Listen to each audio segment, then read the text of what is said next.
The Radio Memories Network is brought to you in part by Liberated Syndication, podcast publishing made easy, libsyn.com. That's libsyn.com.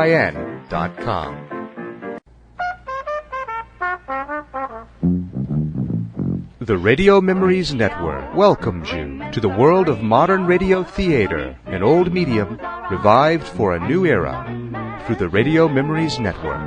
Comedy, mystery, a fireside chat.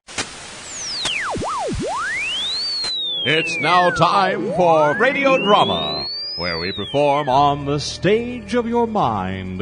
The curtains are your eyelashes, your hat our fly space. Different parts of your brain are the costume, set designer, and makeup artist. And your eyes are in your ear. Audio plays have been broadcast since radio began. Minus 1.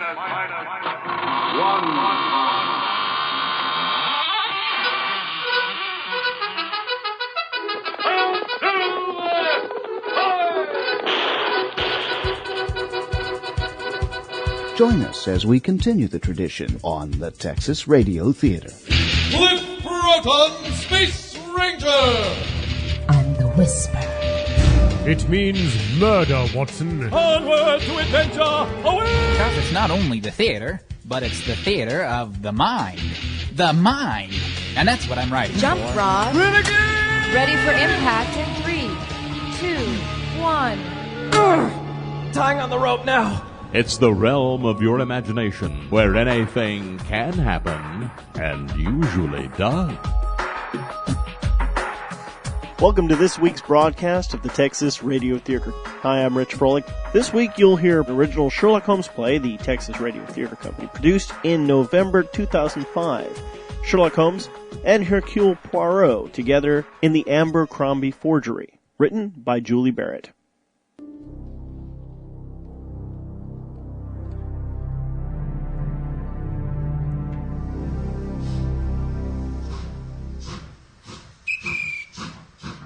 Final call, all aboard. There she is, Chief Inspector Japp, boarding the train. I see her, Perot. I'll go in the back way. Parker, you take the front entrance. Right. Captain Hastings, board the next carriage, and I will watch from the platform. She will not escape. On my way. The 1006 to Blackpool is now leaving platform 7. Stop! She's getting off of the first class compartment. Ow! I'm so sorry, mademoiselle. Did you trip on my walking stick? Elsie Cuthbert, I am placing you under arrest for the murder of Florence Price and the forgery of her will. I didn't do it! Mademoiselle Cuthbert, an experienced forger would not make such a simple mistake. You'll never make it stick. Take her down to the station, Parker. Off you go. Get your hands off of me! Well, that certainly was an adventure. Oui, Hastings. Her undoing was the loop in the lowercase g. They were identical for both Dame Florence and Margaret, the chambermaid who witnessed the original will. For two women of such different social and educational backgrounds to write so similarly, it is very improbable. Well, you certainly cracked it. Thanks, Perot. It barely takes the little grey cells. And now the Abercrombie forgery case. I say, isn't that the case you two worked on together, back before I met you, Poirot? Oui, mon ami Hastings. This is my first big case after I was made detective. Chief Inspector Japp, perhaps it is time to share the facts of that case with Captain Hastings? Are you sure? You are not to reveal it unless... To paraphrase a certain other detective, the winds have taken a distinctive eastern turn. Perhaps it is time.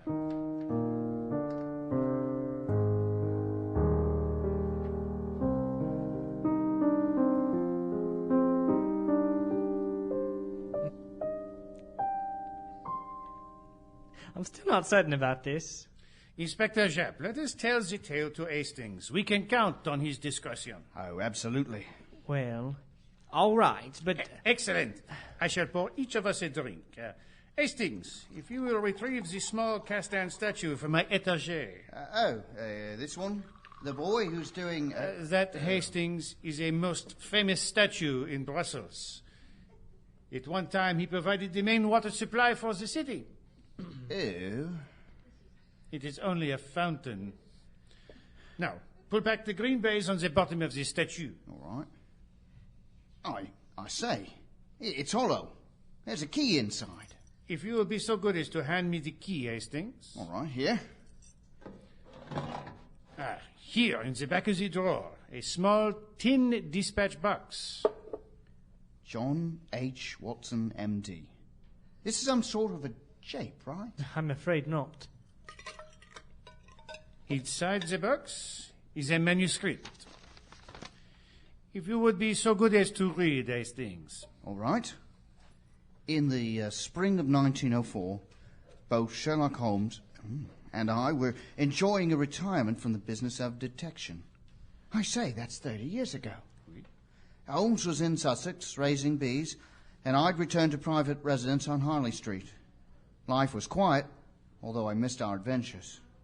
Oh, Poirot, this can't be. Read on, Hastings. Well, all right.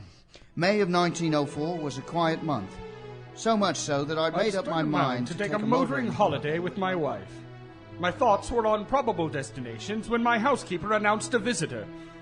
A patient? No, sir, a gentleman. Well, just because he's a gentleman. Oh, I'm sorry, sir. The gentleman in question wishes to speak to you most urgently. Perhaps his wife. The gentleman in question does not have a wife. Holmes! As I live and breathe. Well, what brings you to London? That will be all. Very good, Doctor. Do sit down. What brings you here? Business? A bit of that. And this. What do you make of it? Why, it's from Percy Phelps. It's been some time since I've seen old Tadpole. We were of some help to him in the matter of the naval treaty. Indeed. I suppose you read that he was made an OBE this year. Started the second paragraph. Huh? I realize that you have retired from active work, Mr. Holmes, and I only ask your advice. We've had a series of strange occurrences here at the Foreign Office, and to be honest, I am not sure whom I can trust. I would most value your insight on how to proceed. Well? You haven't seen the special edition of the Times. I've not left the surgery all day. Here. Sir Percy Phelps. Dead. Holmes! Perhaps you would accompany me to the Foreign Office to speak with the detective in charge of the case. You do not appear to be overrun with patients. Well, it is slow. Then you wouldn't object? Of course not. Just let me leave a note for Sarah. She's out delivering medicines. She's a nurse, you know. A great help in my practice. I didn't think that I would find anyone ever to take the place of Mary. You are a most fortunate man. There. I'll just leave it on the table on the way out. You're looking quite well, Holmes. Is that your medical opinion?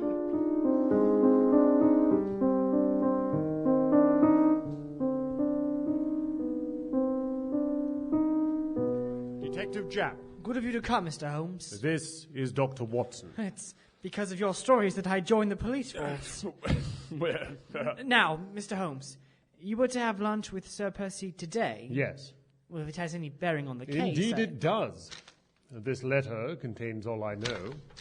He didn't let you on to the nature of the trouble? Not at all. I simply wrote him back of my intention to be at Simpson's at 1 o'clock today. If he sent a telegram to confirm, it would have arrived after I left. Well, it all seems in order. I might as well acquaint you with the facts, then, if you'd be interested. Certainly. Sir Percy was killed in his home overnight, apparently while trying to fend off a burglar. His safe was open and several important papers were missing. I'll wager he put up a fight. He certainly did. His clerk entered the office as usual this morning, unaware of Sir Percy's death. Nothing seemed out of place. The typist, however, a Miss Gloria Jones, did not arrive. He sent a note to her rooms, and the landlady returned it with the statement that Miss Jones had not been seen since breakfast yesterday.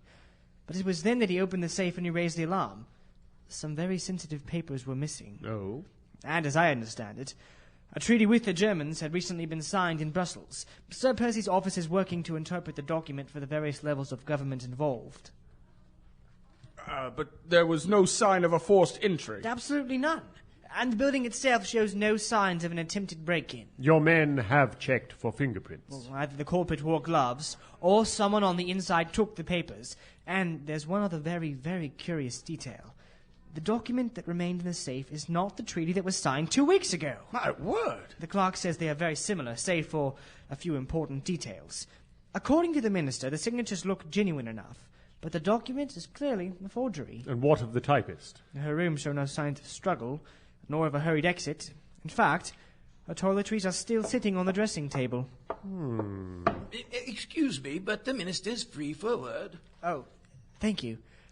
Mr. Holmes, I know you're retired, but I was wondering... Well, this case does present one or two interesting points, and as I seem to be somewhat involved already, I would assist if needed. That is, if you don't mind an old dog on the case. Make that 2 old dogs. It would be an honor. Chief Inspector. If you'll follow me. Chief Inspector, this just arrived for you. I need it back at the Scotland Yard. Most urgent. For the rotten luck. If you'll permit us, we can still meet with the minister. Right. Case must go on, you know. Quite. Yes, of course. Then I'll meet you at Gloria Jones' rooms in, say, 2 hours. The constable will take you when you're through. It will be our pleasure. Good. Sherlock Holmes and Dr. Watson.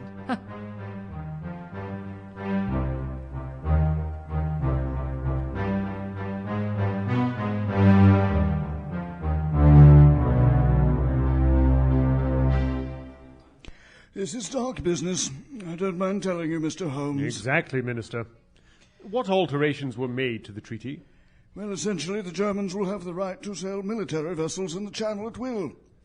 Once the French get word, they'll be livid. It will spark an international incident, no doubt. Indeed.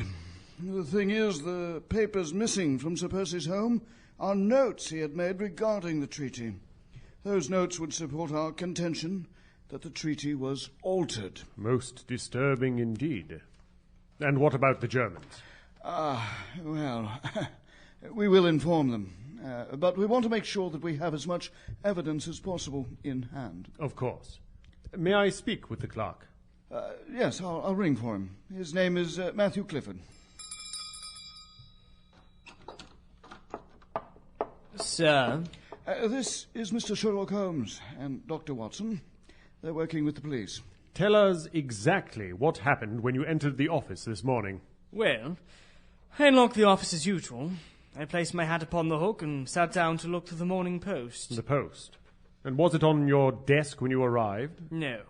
I retrieve it each morning on my way to the office. Who else has a key to the office? Sir Percy, of course. The minister's office has one. Who cleans the rooms? That is done in the afternoon. It's a bit of a bother, but necessary given the nature of the materials we keep on hand. Could the charwoman have taken a copy of the treaty? That's highly unlikely. We lock all sensitive papers in the safe during her visits. When you arrived at the office, everything looked normal? Nothing was out of place? Not at first glance. It wasn't until I opened the safe that I noticed some papers were missing. Could Sir Percy have come back to the office last night, after you left? He did work late some nights. The concierge would have had to let him in and let him out. Bates, that's the concierge, insists that no one entered the building last night, save the women who clean the public areas of the building. Would they have any keys to the office? No. Could one of them have picked the lock? I sincerely doubt it. Even so, there are guards on patrol. Has Sir Percy's key been recovered? Detective Japp gave me some note about that. Let me see. Here it is. Keys not recovered. I would assume his men are still looking into it. Mr. Clifford, what exactly are your duties? Do you suspect me? If Detective Japp is doing his job, everyone is a suspect. Even you, Minister. Well, quite. I wouldn't expect any less of Scotland Yard, of course. Go ahead, Mr. Clifford. Before we engaged a typist, I copied documents by hand. You did not learn to type? My duties were expanded recently, and it was decided to hire a typist. I can type, but not as quickly or accurately as Miss Jones. I oversee her work, of course, but I also directly assist Sir Percy in more of the capacity of secretary since Mr. Longstreet retires. When was that? Oh, it's been 6 months. Miss Jones has been with us for 4 of those 6 months. What can you tell us about Miss Jones? She's been quite satisfactory in all her duties. No doubt. Do you know anything about her personal life? Very little. She's 29, a spinster. Lost her fiancé in the Boer War, never married. Would you please describe her? Not a very remarkable-looking woman. She dresses neatly, but not what you'd call beautiful or stunning. Tall and slim, brown hair, brown eyes, I think. Any distinguishing features? Like a mole or a scar? No. But she always wore a large silver locket on her chatelaine. Inside was a photograph of her late fiancé. What else did she keep on her chatelaine? I recall the locket and a small filigree box that contained a handkerchief and a pair of scissors. She did not wear her locket around her neck? She said it interfered with her typing. Thank you, Mr. Clifford. Now, shall we compare notes with Jap? One more question, Minister. Yes. Who, other than the Germans, stands to gain from the altered treaty? Oh, I cannot think of another country that would gain. Oh, surely many would suffer. A person, perhaps? Certainly not a patriotic subject of the Crown. Thank you, sir. Watson, it's time for our rendezvous with Detective Jap. Of course. We shall have a look at the young lady's rooms.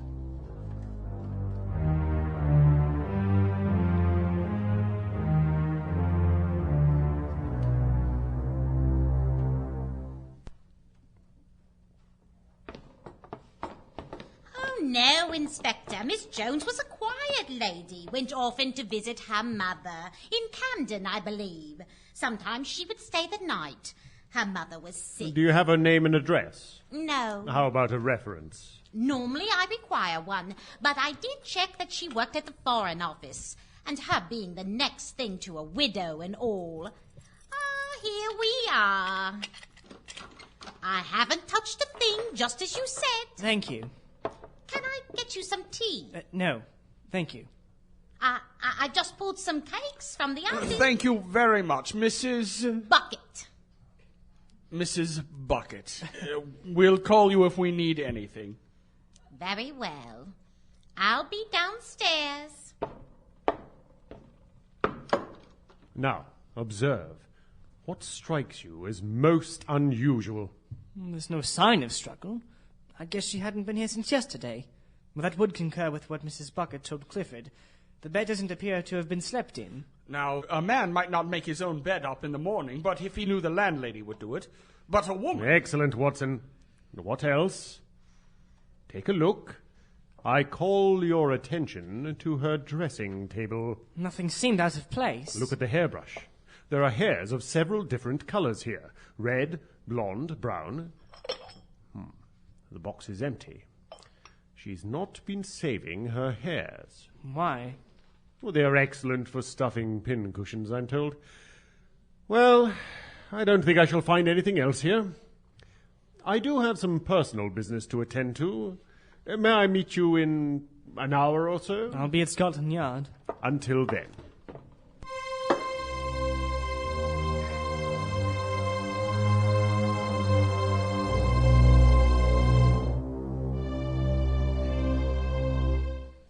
My dear Mr. Abercrombie, do come inside. I saw the Times, Mr. Severstone. Yes, the job was a success. I couldn't have done it without your particular talents. Well, the signatures were a simple matter. The difficulty lay in obtaining the correct typewriter and altering two of the letters to match imperfections in the original instrument. Well, an excellent job. I'm most pleased. What of Sir Percy Phelps? A mere annoyance. Oh, we'll swing for it. No, we are taking the next train to Dover. From there, we travel overland to Paris, eventually to Antwerp, where the original treaty and Sir Percy's notes will be exchanged for a quantity of diamonds. What about the police? I don't think there'll be a bother. There were no witnesses at the house. I made sure of that. And as for our typist, she has one or two small roles to play. And then she will conveniently vanish. A pity. I was starting to like her. Well, my part in this job is finished. I'll have no more of this. You will stay with me unless you desire to meet the same fate as Sir Percy. You shall reap your reward when we reach Antwerp.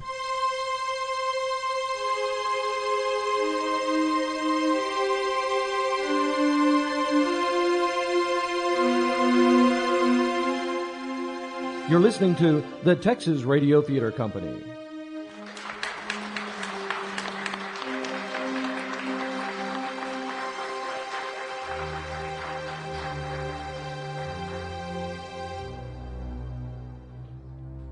This portion of the Texas Radio Theater Company is brought to you by The Book. The book?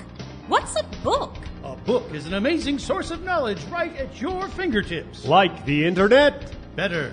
Does it have graphics? Amazing graphics. How many batteries does it take? None. How about cables or accessories? Can you use the book on its own? It's completely wireless, needs no batteries, and it's portable. When you finish one page, you simply turn to the next one. How about viruses? Or spam? The book never gets a virus, and it never gets spam.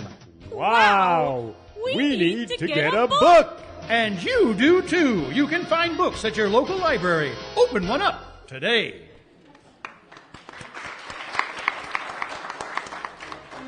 The Book is a proud sponsor of Texas Radio Theater Company. And now, Act 2 of The Abercrombie Forgery. You're listening to the Texas Radio Theater Company at the R Book.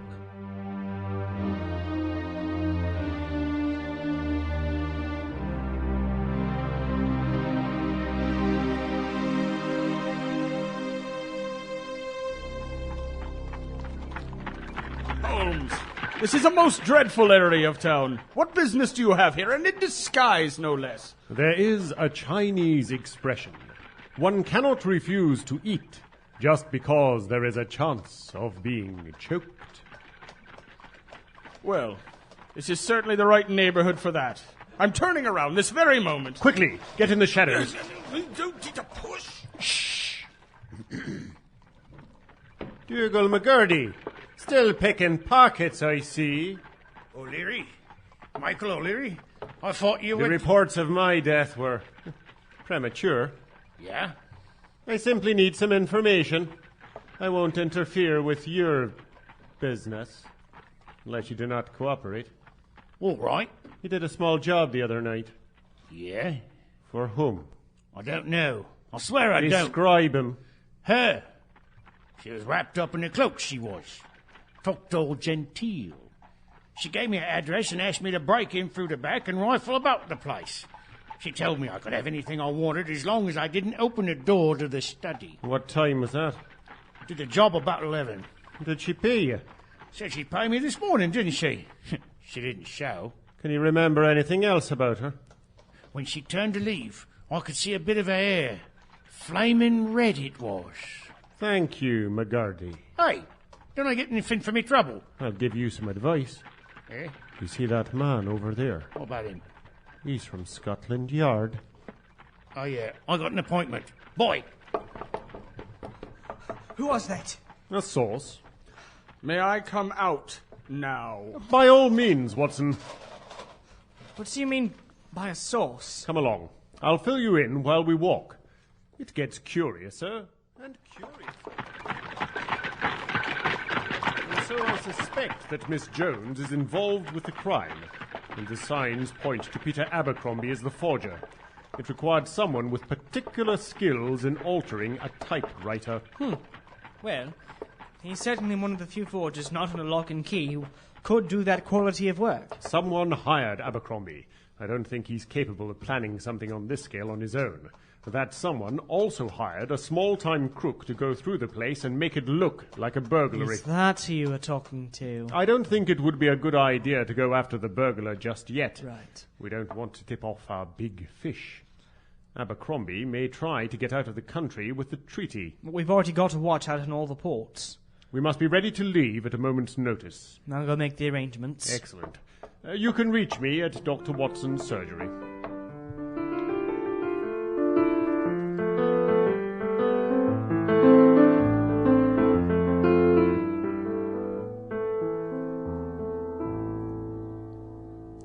Watson, how do you feel about joining me on a busman's holiday? Well, my wife... Oh, yes. You're domesticated now. ...would love to join us. This could be dangerous. A husband and wife on a motoring holiday might be an excellent cover for our investigations, don't you think? Excuse me, Holmes. Come in. 2 telegrams for Mr. Holmes. Thank you. The first is from Jap. Abercrombie took the last train to Dover under the name of Smith, travelling with an associate named Hill, who seems to be acting in the capacity of a secretary. Do you have a telephone? Just outside the door. Who's the other one from? From my brother Mycroft, no doubt. I suspect the government will grind to a halt on his demise. Interesting. What does he say? Something rather cryptic. Listen. On holiday so soon, Sherlock. Belgium is quite nice this time of year. Bring me a souvenir. John, dear, Oh, excuse me. I was told you didn't have a patient. Sarah, this is Sherlock Holmes. Delighted, Mrs. Watson. I must inform Jap so that he can alert the Belgian police. The next boat train leaves at 6. Can you make it? Of course. Until then, pack light. Au revoir, Mrs. Watson. So that was the famous Sherlock Holmes. What was that about a boat train? Yeah, well, I thought you told me he was retired. He is, but... John, what about our holiday? Dear...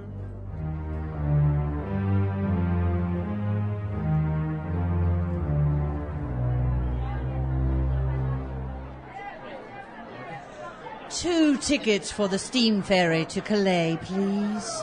There you go. Leaves in half an hour. You can wait in first class lounge. Miss, is he quite all right? He so wants to take the waters at Lourdes. Last wish of a dying man, you know. I don't expect he'll make it home. Well. Good luck to you. Thank you. Come along, sir. We're to go this way. Keep your hat over your eyes. There are policemen everywhere. Oh, I was afraid of this. I wouldn't expect anything less, which is why I'm dressed as a nurse and you're made up sick. Come, lean on my arm and cough. You're supposed to be dying. We'll switch platforms before Lourdes and backtrack to Paris. When you arrive, you'll be healthy and accompanied by Mr. Hill. That should throw them off the scent.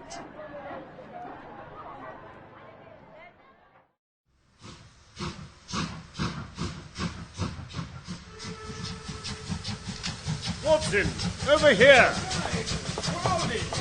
There's Holmes. He's got a carriage. Here we are. Give me your hand, Sarah. Up you get. I told you this could be dangerous, Watson. And I told you that we were in need of a holiday. I can take care of myself, Mr. Holmes. You may well have to. Read this telegram, Watson. Abercrombie was spotted in Dover with a woman dressed as a nurse. They could be anywhere in Europe by now. Mycroft suggested Belgium for a reason.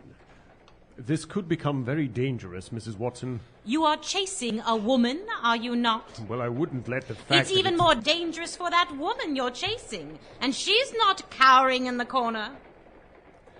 Wake me when we get to Dover.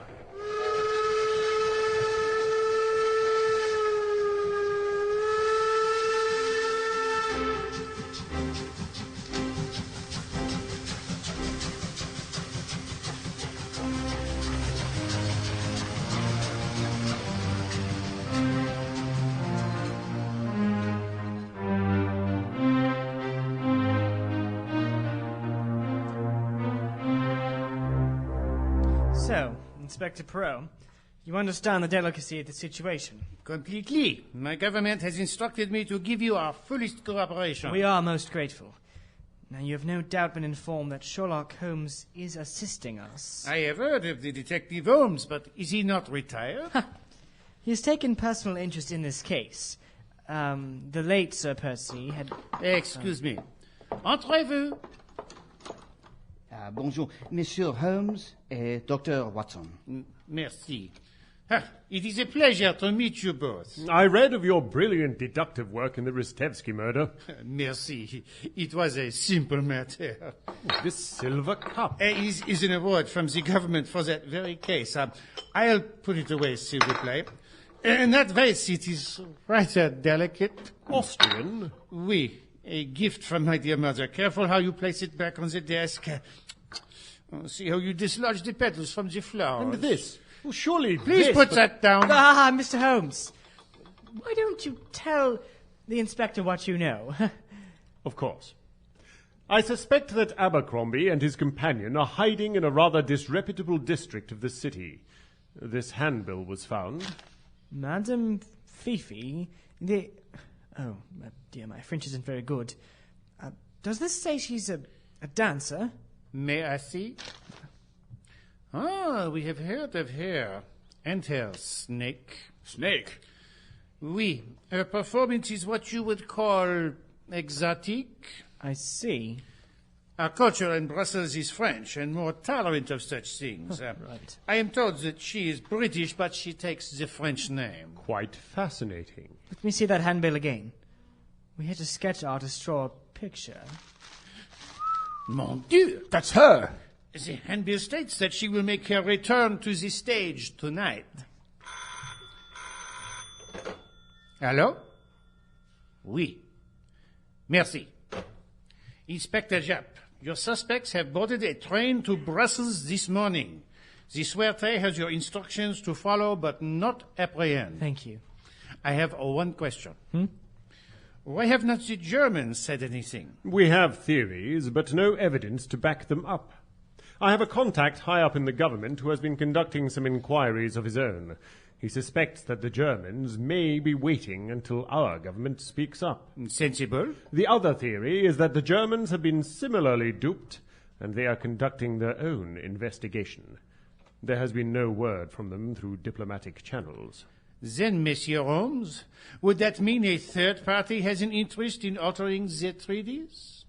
I do hate to theorize in advance of the facts. But do not your little grey cells tell you that it is entirely possible? My advanced brain tells me that it is most certainly possible.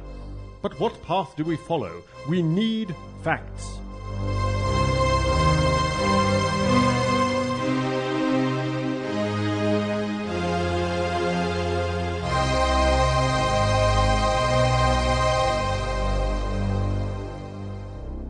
Your key, Monsieur Hill. Enjoy your stay at the Hotel Grand. Bellman! We'll take our own bags, thank you. Oh, but monsieur...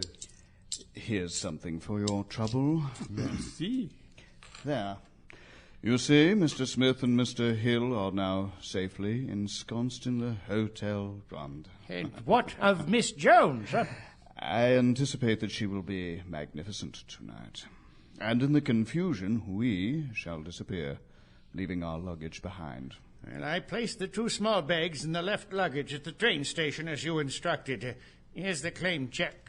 Excellent. I'll meet you for the last train to Antwerp, just as soon as our Miss Jones has done her deed. Our rooms are this way. Oh, pardon me. Not at all. Quite all right. Not at all. What a magnificent hotel. It doesn't feel right staying here while... Remember, we're simply on holiday. Bonjour, monsieur. Mr. and Mrs. John Watson, we have a reservation. Oh, oui. There is a telegram for you, monsieur. And here are your keys. Room 302. Bellman! Well, we just have the couple of bags. Allow us, monsieur, s'il vous plaît. Ah. It's from my literary agent. Surely he doesn't want you to write another story. No, he wants me to take a look at a motor bicycle. Another toy. Oh, he's got one already, but this is a new 4-cylinder model. He says it's capable of 80 miles per hour. Can someone really go that fast? Absolutely. But that's probably a racetrack speed. I suspect it would only reach 40 on the open road. Room. Oh, thank you. Oh, merci. What a lovely room. Not as lovely as you, my dear. Come here. Oh, John.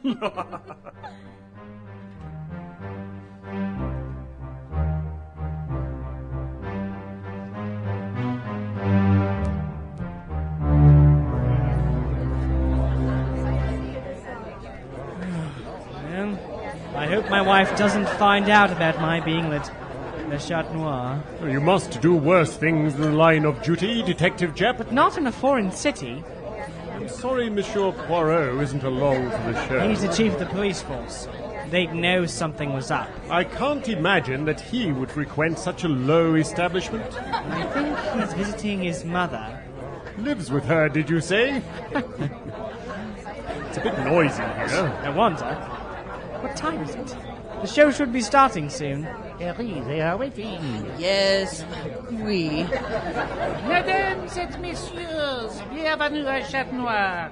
Ici de Paris, Mademoiselle Fifi et son serpent. Madams, let's hope the young ladies I see here asking to be arrested.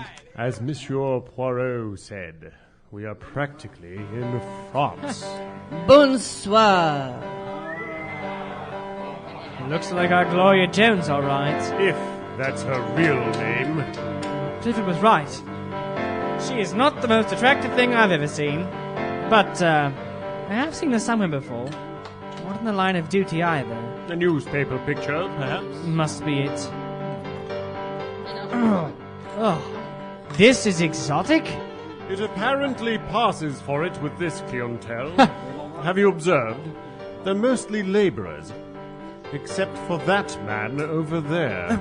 The one in the dark suit in the corner? Quite overdressed for the occasion, wouldn't you say? You suppose he might be connected with this? Possibly.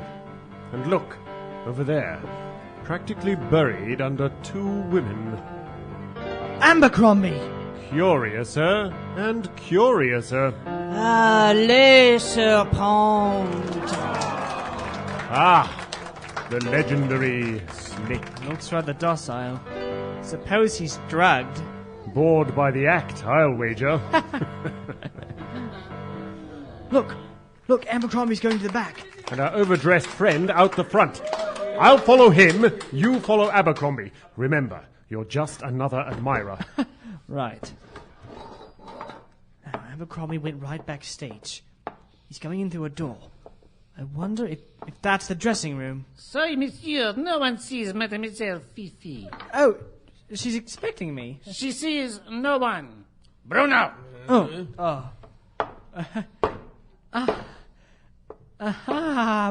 Bonjour, Bruno.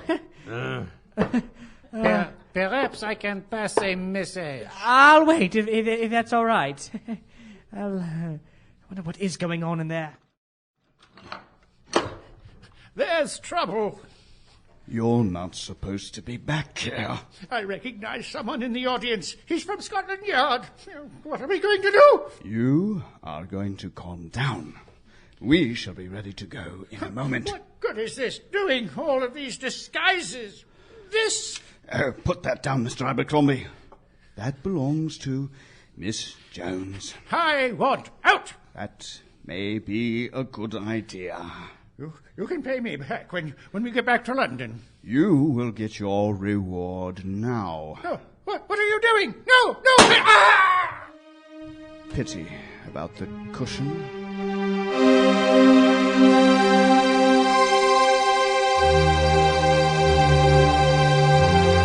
That was Act 2 of The Abercrombie Forgery, an audio play by Julie Barrett, produced by the Texas Radio Theater Company.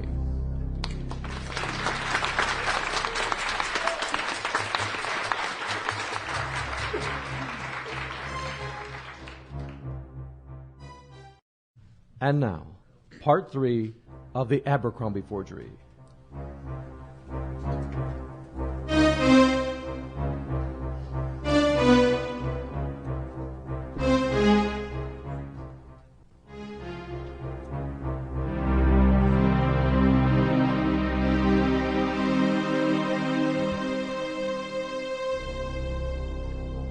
The body was identified as the Englishman Peter Abercrombie. Bruno was not terribly cooperative. In fact, he kept me quite occupied while Madame Fifi made a hasty exit. By the time your men arrived, there was just a body. I am sorry about your eye. How about the German? I've wired his description to London. The man in the dark suit was German? Yes. He jumped into a waiting coach and spoke to the driver in German. I'm afraid my attempts to follow were not successful. I believe that he is an agent of the German government.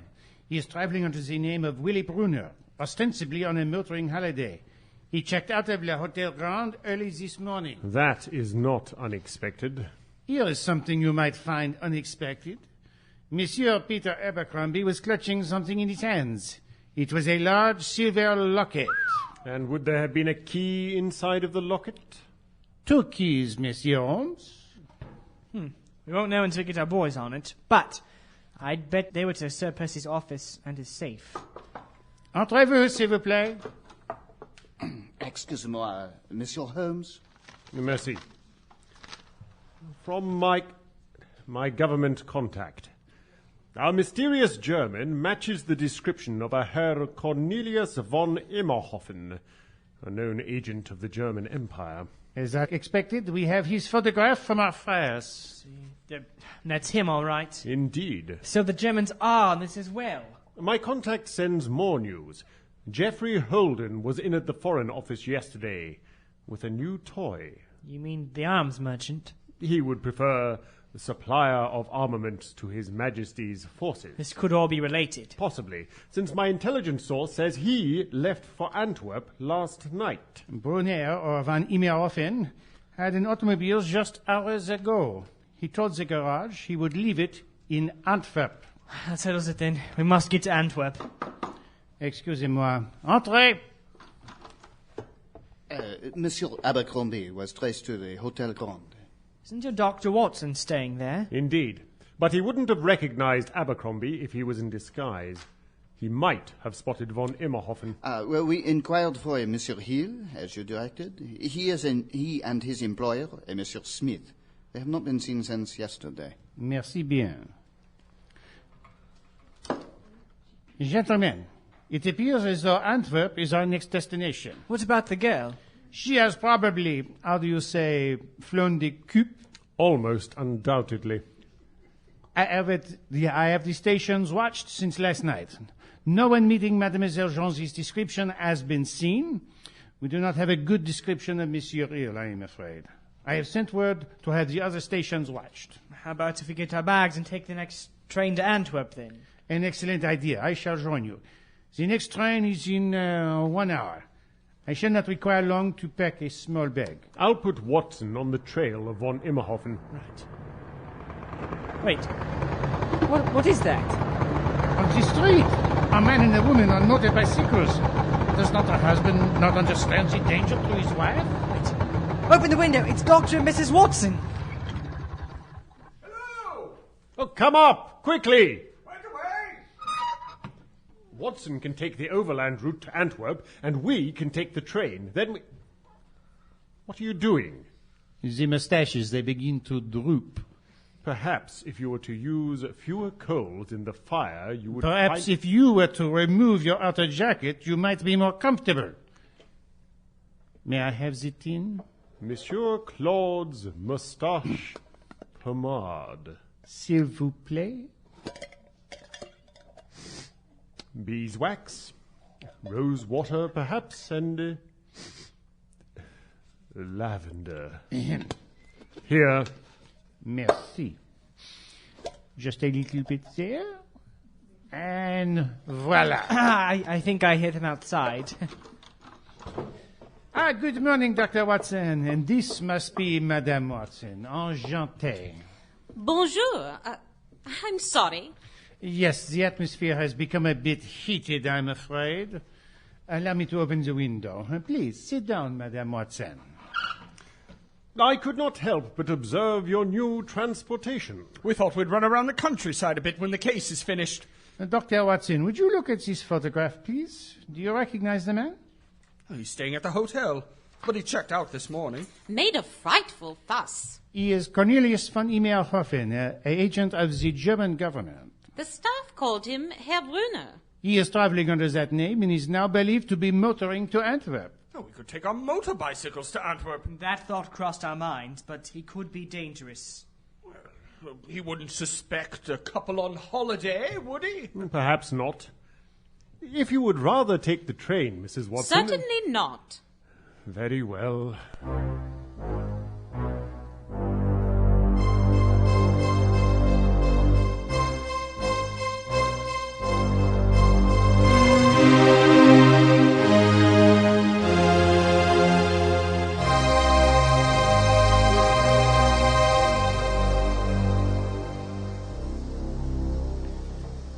Ah, Detective Japp.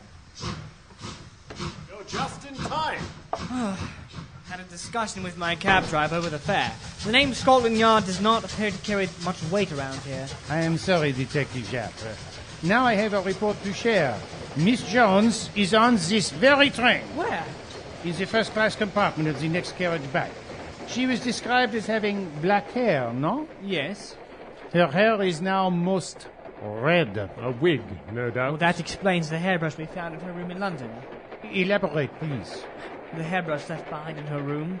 It had several colours of hair caught in the bristles. I would go so far as to suggest that she might also be a Mr. Hill. Well, she is an actress of sorts. So, Watson's lurid little tales were instructive after all. Well, if this is the case, I must send word to the officer watching her cabin. She may emerge in another guise. And she'll probably recognize one of us, though. There must be something in my bag. Ah. That hat. Is it safe? I expect the mouse to fly out. That's the idea. Would you mind holding the mirror, please? It is greasy. Let's see. The colouring. There. You look as though you have worked in the sun for days. And if you'll excuse me while I trade my coat for this tattered jacket, the effect will be complete. I'll be back shortly. Monsieur Holmes is not a man who values order. He is unconventional, but he gets the job done.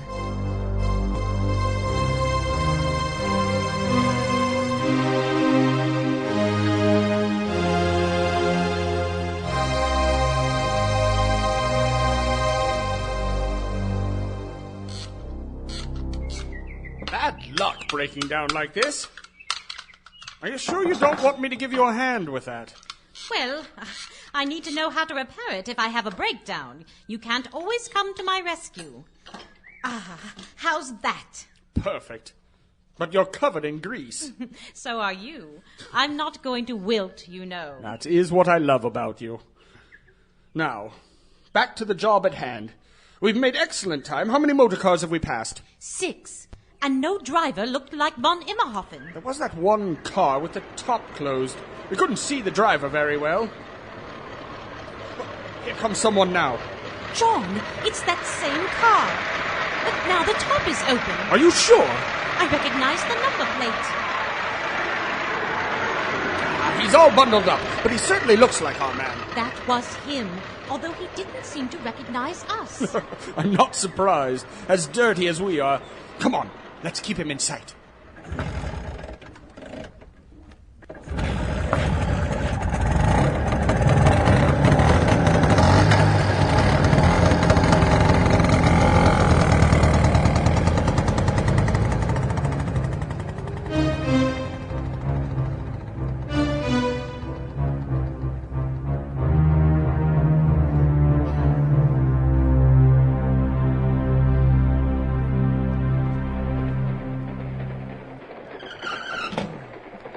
Your officer has been alerted.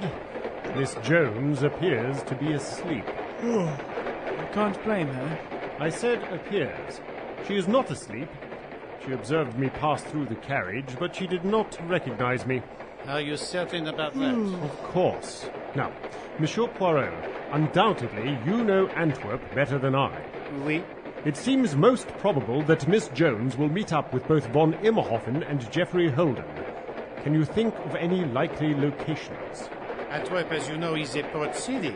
From there they can board a ship to anywhere on the globe. There are many places between the central station and the port. The Diamond District is near the station, is it not? Of course. Diamonds are negotiable just about anywhere and easy to hide. Let us hope that the Watsons were able to track von Immerhoffen. If they make it to Antwerp on those motor bicycles, that is. We will arrive there in 1 hour. If you'll pardon me, I'm going to get some rest. I shall read the case notes again and put my little grey cells to work. I need to give this some more thought as well. What are you doing? Lighting a pipe. Open the window, s'il vous plaît.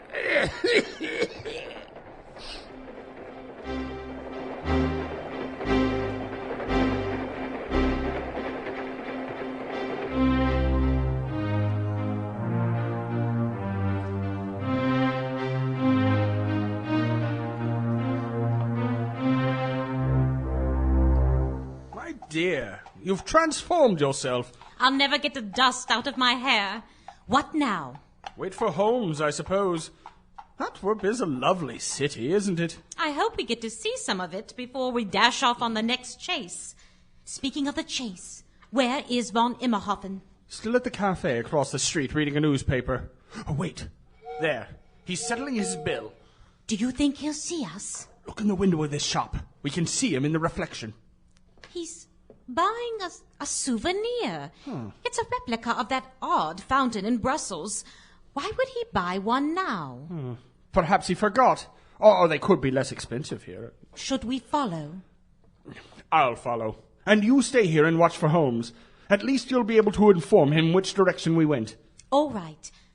Look down the street at the railway station. There's a woman with the most hideous red hair. Sarah. And look who's following her. Monsieur Poirot and Detective Japp. And if I'm not mistaken, that shabby man making his way over here won't be asking for money. I see you've made it. You've seen von Immerhoffen over there? Yes. How was the trip? Uneventful, save for a fouled spark plug. Look, that woman with the red hair is buying a souvenir. We had just observed von Immerhoffen purchase one just like it. There he is, going around that corner. I'll follow him. The official forces are following Miss Jones. Where are your motorbicycles? At the train station. Get them then and follow me, but push them. If you start the engines, it will attract attention. They may be useful. Come on.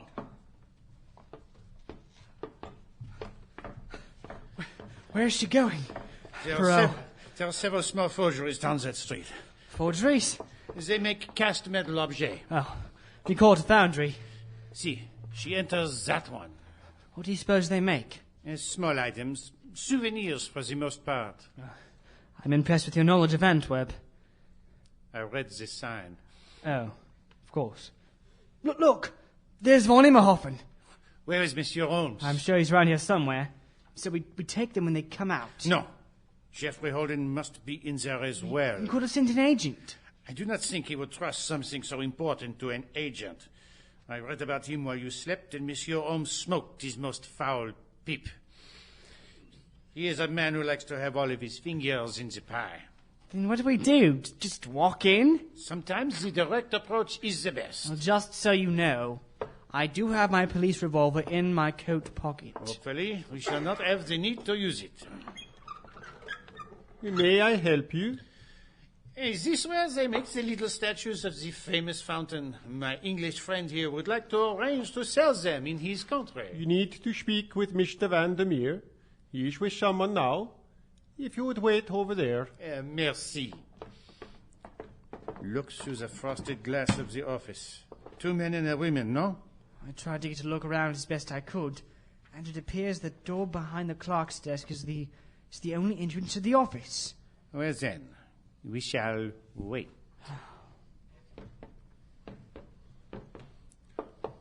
Thank you for being so prompt. Do you each have your papers? Yeah. Yes. Well, let's see them. Well, if you would be so kind as to hand me the statues you purchased, you will both walk out very rich. Hold on. You will not trick me. I have 2 identical statues filled with your payment in diamonds. I've only to finish sealing the bays to the bottom. Look. They're good. The diamonds are satisfactory then? Barely. This was dangerous work. That is not my problem. The forged treaties are in place. Of course. Simplicity itself. Very well. You will both profit handsomely. So shall I. The clerk has stepped away and the door is opening. Come. Right. Place your hands above your heads, s'il vous plaît. You are all under arrest. I think not. If you shoot, you'll swing. The treason is a hanging offence. What have I got to lose? Oh! Missed! Von Immerhoffen! Going somewhere? Mirko! Got you. She's getting out through the window. Oh, no, you don't. Come now! I've only got her coat. She's taking off on a motorbicycle. You, follow her! Follow her, Watson! Inspector Japp, Monsieur Holden is dead. I came in through the back and picked up a small quantity of twine along the way. It will hold von Immerhoffen. Officers, I am Hercule Poirot from headquarters in Brussels. This is Detective Japp of Scotland Yard and Monsieur Sherlock Holmes. Call for help. We are chasing a woman on a motorbicycle. One man is already following. Let's go before we lose her. The streets here are narrow and they twist. She cannot go fast, even on that thing. I'll go that way. I'll go this direction. Would you walk with me, Madame Watson? All right. Yes, we shall go this way. And we go down this street and turn right.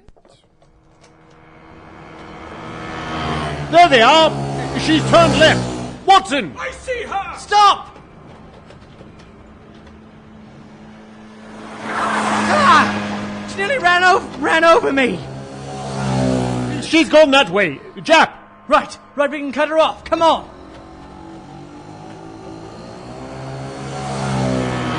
Ah, or maybe not. Well, there they are! Down that passageway! Right, we've got her now!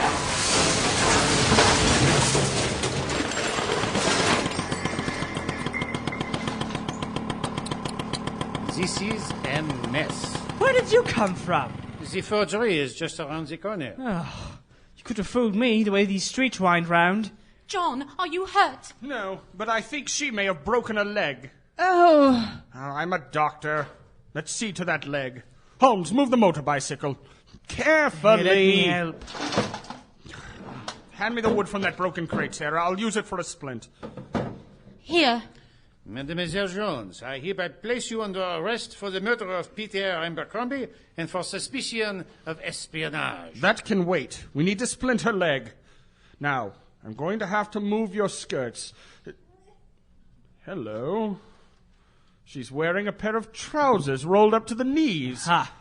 Just as we suspected. She is... a man. And I am a doctor.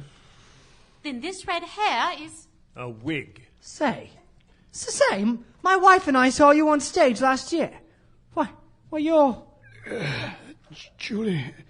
Julian Severstone. Third son of the Duke of Ellis. We can hear the rest of this story after we have everyone safely in custody, no?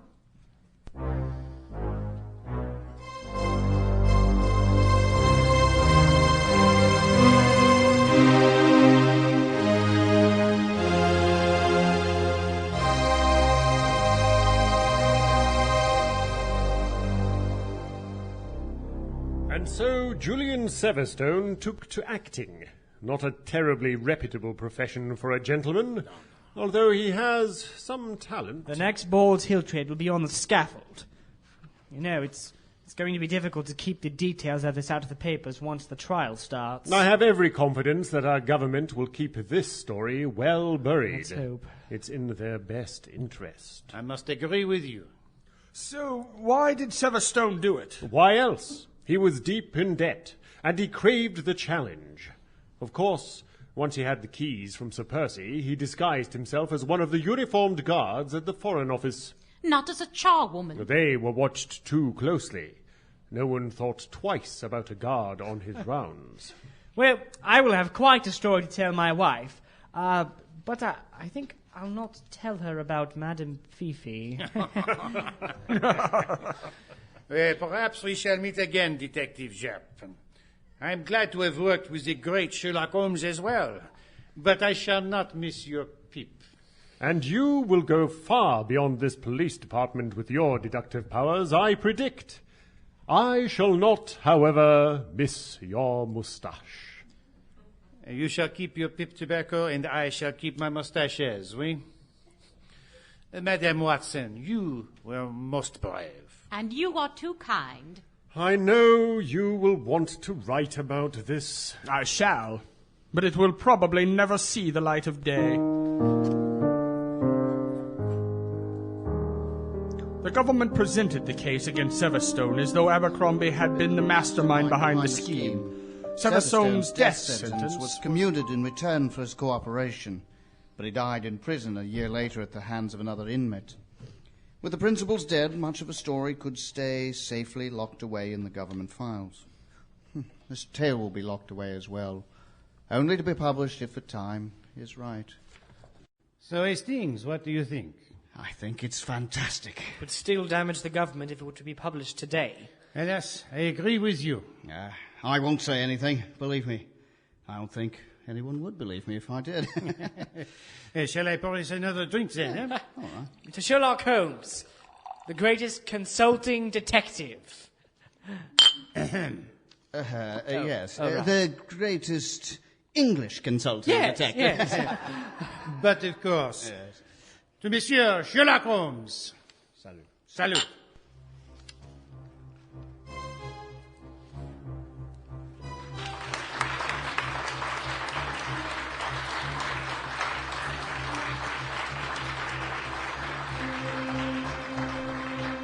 You've been listening to The Abercrombie Forgery, adapted by Julie Barrett and produced by the Texas Radio Theater Company. Our executive producer is Shannon Froelich. Our production manager is Ken Rainey. Original music was produced and composed by Lucien Desar.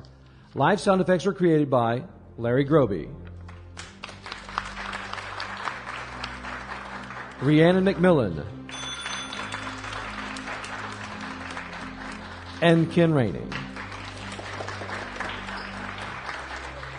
This production was engineered and under the direction of Richard Froelich.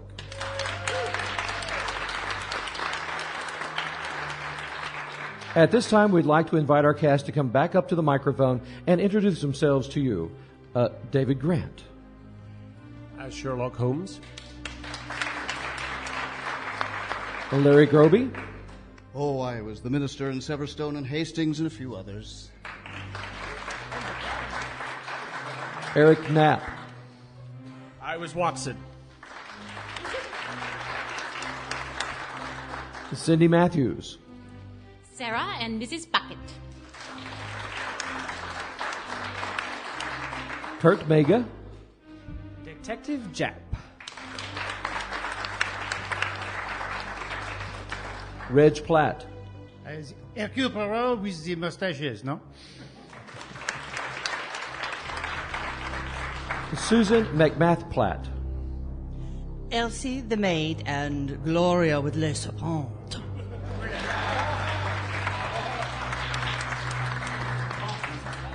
And featuring Ken Rainey as Bruno.